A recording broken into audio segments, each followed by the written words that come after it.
Morning, सुप्रभात, जय जोहार, जय छत्तीसगढ़। दोस्तों, आज है 16 अक्टूबर, दिन बुधवार। तो आज की तमाम बड़ी खबरों को जानने वाले हैं इस वीडियो में। तो ऐसे ही छत्तीसगढ़ के डेली न्यूज़ के लिए आप हमारे चैनल पर बने रहिए, चैनल को सब्सक्राइब जरूर कीजिएगा। तो बिना किसी देरी के छत्तीसगढ़ के हेडलाइंस के ऊपर नजर डालते हैं। उससे पहले जानेंगे आज छत्तीसगढ़ के मुख्यमंत्री विष्णुदेव साय जी का कार्यक्रम कहाँ है और कहाँ नई सौगात देने वाले हैं। ठीक है, और धान खरीदी को लेकर भी बड़ा अपडेट्स है, तो वीडियो में अंत तक बने रहिएगा। चलिए नजर डालते हैं कहाँ कहाँ से बड़ी खबर आ रही है। वैसे आप कहाँ से हैं, कमेंट बॉक्स में बताइए, ताकि आपके आसपास की खबर हम आप तक पहुंचा सकें। तो पहला न्यूज़ निकल कर आ रही है रायपुर से। रायपुर दक्षिण विधानसभा क्षेत्र के उपचुनाव की तारीखों की घोषणा कर दी गई है। जी हां, यह उपचुनाव 13 नवंबर 2024 को होगा और इसके परिणाम 23 नवंबर 2024 को घोषित किए जाएंगे। चुनावी प्रक्रिया को लेकर स्थानीय प्रशासन ने सभी तैयारियों को अंतिम रूप देना शुरू कर दिया है। निर्वाचन आयोग द्वारा समय पर चुनाव कराने के लिए आवश्यक दिशा निर्देश भी जारी कर दिए जाएंगे। इस उपचुनाव में भाजपा, कांग्रेस सहित अन्य राजनीतिक पार्टियों की ओर से उम्मीदवार की घोषणा जल्दी ही की जाएगी। अगली खबर आ रही है, देर रात रविवार को सूरजपुर थाने में पदस्थ प्रधान आरक्षक तालिब शेख के घर में घुसकर बदमाश कुलदीप साहू ने उसकी पत्नी और बेटी को तलवार और चाकू से काटकर हत्या कर दी। पुलिस की अलग अलग टीमों को उसकी खोजबीन में लगाया गया था। घटना के बाद वह झारखंड की ओर भाग गया था। मंगलवार को दोपहर बस वही झारखंड से बलरामपुर जिले में प्रवेश किया था। इस दौरान पुलिस ने उसे गिरफ्तार कर लिया गया है। तो पुलिस द्वारा सूरजपुर में जो हत्या हुआ था उसका बदमाश कुलदीप साहू को गिरफ्तार कर लिया गया है। तीसरा खबर यहाँ पर आ रहा है बालोद जिले से। छत्तीसगढ़ के बालोद जिले के ग्राम पीपर छेड़ी में नए स्कूल भवन और शिक्षकों की भर्ती की मांग को लेकर गांव के निवासियों और छात्र छात्राओं ने प्राइमरी और हाई स्कूल में तालाबंदी कर दी है। प्रदर्शनकारियों ने स्कूल के गेट के बाहर एकत्र होकर जमकर नारेबाजी की और जिला शिक्षा अधिकारी के खिलाफ हाय हाय के नारे लगाए। इस दौरान करीब 200 से अधिक ग्रामीण, शाला समिति के सदस्य, पालक और छात्र उपस्थित थे। तालाबंदी की सूचना मिलते ही एसडीएम प्रतिमा ठाकरे, जिला शिक्षा अधिकारी पीसी मरकले, तहसीलदार आशुतोष शर्मा, बीईओ बसंत बाग सहित पुलिस की टीम भी वहां मौके पर पहुंच गई। अधिकारियों ने ग्रामीण को समझाने का प्रयास किया, लेकिन ग्रामीण और छात्र अपनी मांग को लेकर अड़े रहे। अगली खबर आ रही है प्रतापपुर से। मुख्यमंत्री विष्णुदेव साय ने कहा कि वे भी आदिवासी समाज के ही बेटे हैं, इसलिए समाज के प्रत्येक व्यक्ति के सुख दुख व जरूरत को समझते हैं। पूर्व की सरकार में प्रदेश का विकास रुका हुआ था। भाजपा सरकार अब तेजी से विकास के कार्यों को पूरा करने में लगी हुई है।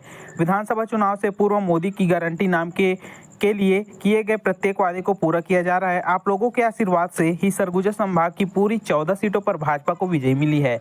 इसी का परिणाम है कि शीर्ष नेतृत्व ने प्रदेश की बागडोर संभालने सरगुजा संभाग से ही आने वाले आप सबके विष्णुदेव साय को मुख्यमंत्री के रूप में चुना। मुख्यमंत्री विष्णुदेव साय ने आदिवासी समाज के लोगों के बीच कर्म त्योहार के प्रतीक कर्मदेव की पूजा अर्चना भी साथ में किया। अगली खबर आ रही है, मुख्यमंत्री विष्णुदेव साय ने मंगलवार को मुरिया दरबार को संबोधित करते हुए कहा कि बस्तर के 5 जिले नक्सलवाद से जूझ रहे हैं।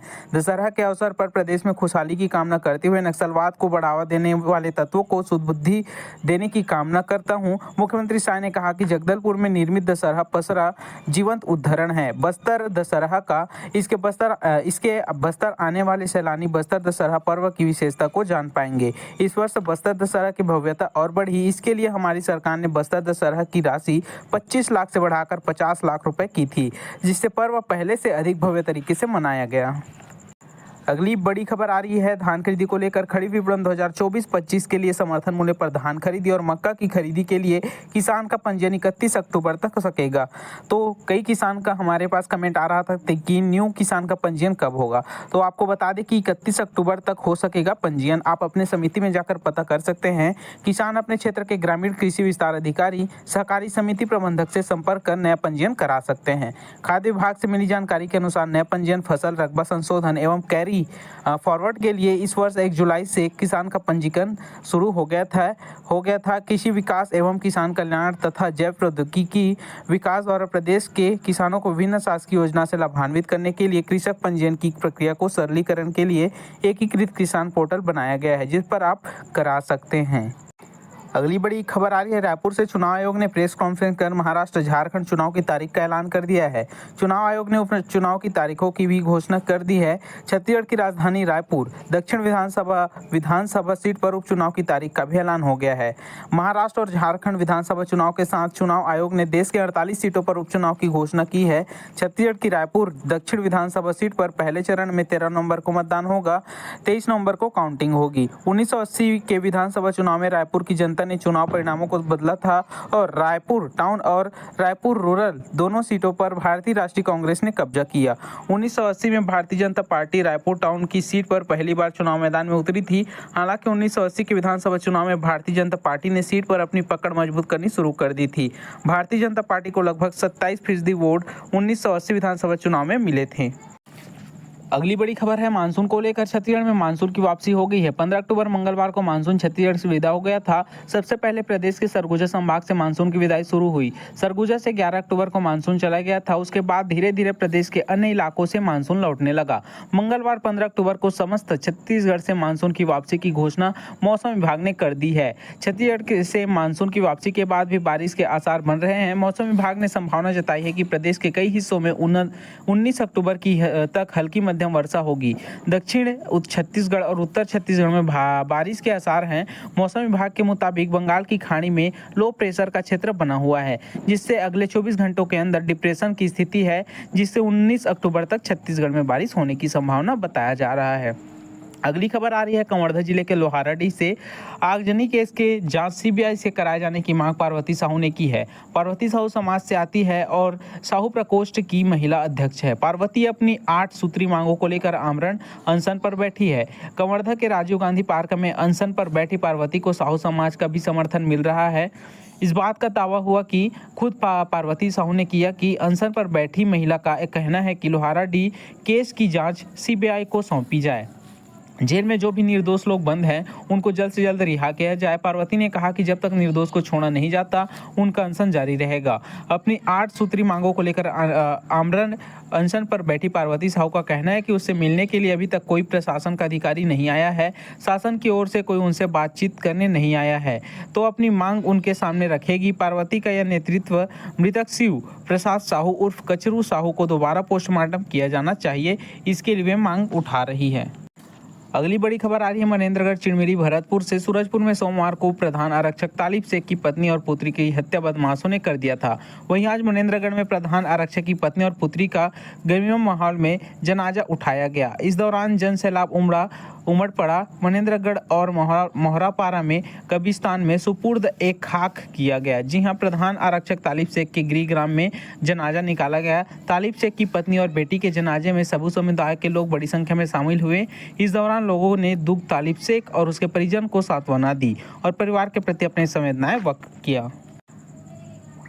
अगली बड़ी खबर आ रही है छत्तीसगढ़ के वन विभाग की ओर से।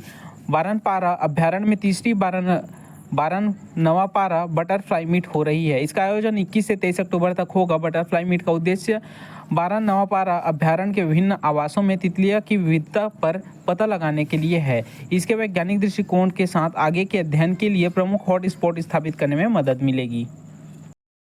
जी हाँ, जैसा कि आप सभी को पता है, पैडी प्रोडक्शन न्यूज़ के अंतर्गत छत्तीसगढ़ में सियासत जारी हो गया है। छत्तीसगढ़ सरकार इस बार 1 नवंबर की जगह 15 नवंबर से धान खरीदी करने जा रही है, जिसके पलटवार में कांग्रेस सरकार लगातार केंद्र सरकार और विष्णुदेव साय को घेर रही है। तो जानेंगे इस वीडियो में कि कंफर्म कब तक होगा और सीएम साय कब बैठक ले रहे हैं। ठीक है, तो चलिए बिना किसी देरी की वीडियो को आगे बढ़ेंगे। तो गाइस, चैनल पर नए हो तो ऐसे ही छत्तीसगढ़ से रिलेटेड न्यूज़ के लिए चैनल को सब्सक्राइब जरूर कीजिएगा और बेल वाला आइकन को भी प्रेस कर लीजिए ताकि आने वाले अपडेट्स का पता आपको चल सके। तो चलिए बढ़ते हैं आगे जो है टॉपिक की ओर। छत्तीसगढ़ में 1 नवंबर नहीं बल्कि 15 नवंबर से धान खरीदी होनी है। देरी की वजह क्या है, चलिए जानते हैं। छत्तीसगढ़ सरकार इस बार 1 नवंबर की जगह 15 नवंबर से धान खरीदी करने जा रही है। सीएम विष्णुदेव साय की सरकार ने इसके पीछे तर्क दिया है कि 1 नवंबर तक धान गीला रहे, जिसकी वजह से यह फैसला लिया गया है। जी हाँ, 1 नवंबर से पहले 1 नवंबर तक धान गीला रह सकता है, जिसकी वजह से यह फैसला लिया गया है। सरकार का दावा है कि इस बार पिछली बार के मुकाबले 10 लाख टन ज़्यादा धान खरीदी की जाएगी। जी हाँ, छत्तीसगढ़ सरकार इस बार 1 नवंबर की जगह 15 नवंबर को ही इसीलिए धान खरीदने की चाह रख रही है। पिछली बार सरकार ने 1.40 करोड़ टन धान की खरीदी की थी। दूसरी तरफ विपक्षी दल कांग्रेस के साथ साथ किसान संगठन ने भी सरकार के इस फैसले का विरोध किया है। कांग्रेस आरोप है कि बिचौलियों को फायदा पहुंचाने के लिए सरकार ने धान खरीदी की तारीख बढ़ा दी है। दरअसल राज्य की सियासत में हमेशा से धान खरीदी का मुद्दा बड़ा रहता है। यहाँ धान की कीमत और बोनस के मुद्दे पर सरकार बनती या चली भी जाती है। लिहाजा अब जैसे ही सरकार ने धान खरीदी की तारीख आगे बढ़ाई तो इस पर सियासत तेज हो गई है। हालांकि इस मामले में खुद कैबिनेट मंत्री टंकराम वर्मा ने स्थिति साफ की है। उनका कहना है कि 1 नवंबर तक किसानों का धान गीला ही रहेगा। उन्होंने कहा है कि मैं किसान का बेटा हूं, मुझे पता है कि 1 नवंबर को धान गीला रहता है तो हम उसे कहीं ना कहीं ले जा सकते हैं। 15 नवंबर से सरकार ने जो धान खरीदी का फैसला लिया है उसका हम स्वागत करते हैं। दूसरी तरफ कांग्रेस ने सरकार के इस फैसले का विरोध किया है।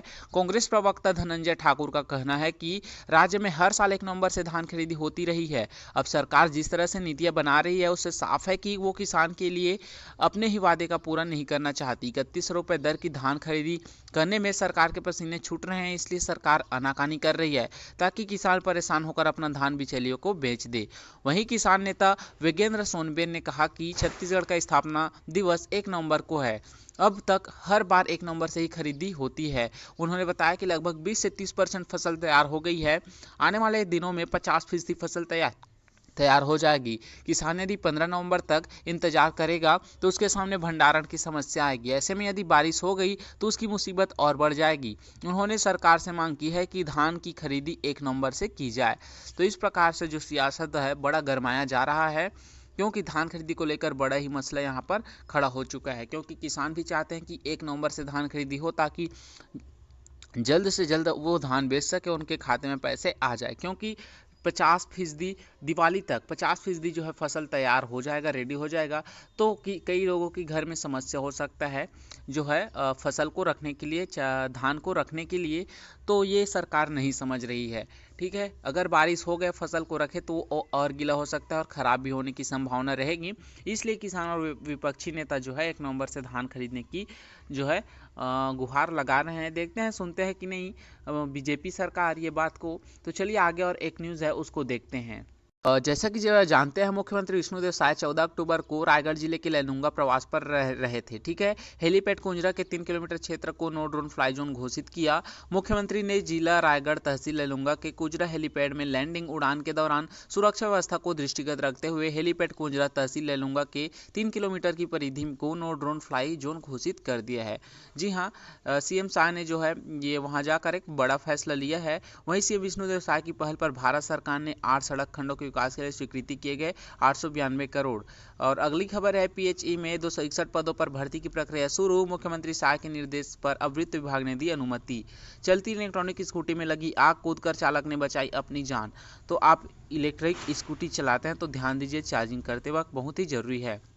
तो सीएम विष्णुदेव साय कल लैलूंगा के दौरे पर थे तो कुजरा हेलीपैड के आसपास 3 किलोमीटर में नो ड्रोन फ्लाई जोन घोषित कर दिया है। तो यही बड़ी न्यूज़ था धान खरीदी को लेकर। बाकी तो सब छोटा मोटा न्यूज़ है। तो ऐसी अपडेट्स के लिए आप हमारे चैनल पर बने रहिएगा। इस चैनल को सब्सक्राइब जरूर कीजिएगा। मिलते हैं नेक्स्ट वीडियो में नेक्स्ट अपडेट के साथ।